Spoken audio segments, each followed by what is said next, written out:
A lot can change when a new generation of Americans discovers its wallet. World War II resentment of the Japanese people meant that Americans in the immediate post-war era avoided Japanese goods. Japanese stuff was the original junk, and their cars were nothing but tin cans.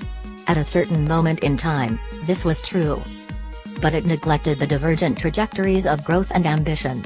When Americans were getting rich post-war, honing their appreciation for fancy cars and other signifiers of wealth, Japan was honing its blade.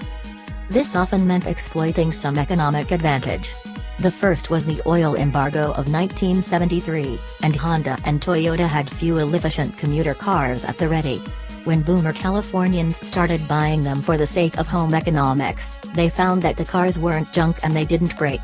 Japanese cars flooded the West Coast and migrated east, rejections of old orthodoxies, symbols of frugality but also forgiveness.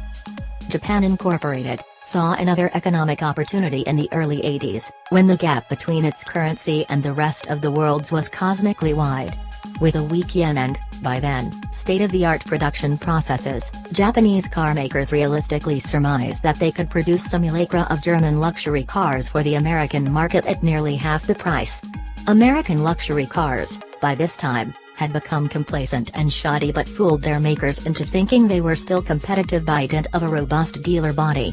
German cars were the new bogey. Acura emerged first, more as an expression of Soichiro Honda's daring than anything else. But Toyota was more focused, pitting its first big luxury sedan against the world's best car, the Mercedes-Benz S-Class. It worked.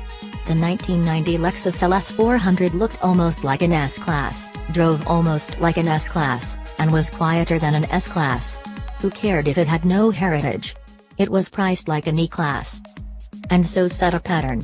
Honda as Acura, Nissan as Infiniti, and Toyota as Lexus built reliable, refined, high-value cars to reshuffle the luxury car deck. There were differences of dynamic tonality among the three, but none had any real backstory, no significant competition trophies in their cases. The thing was, they didn't break. And they exposed some important things about the people who buy luxury cars. By and large, they care a lot about their money, they care a lot about their time, and they care a lot about how they're treated. The first Acuras, Infinitis, and Lexuses, especially Lexuses, had great and accommodating dealers, and the cars were not finicky or pricey like their German counterparts. They didn't require much care and feeding. They just cuddled and comforted.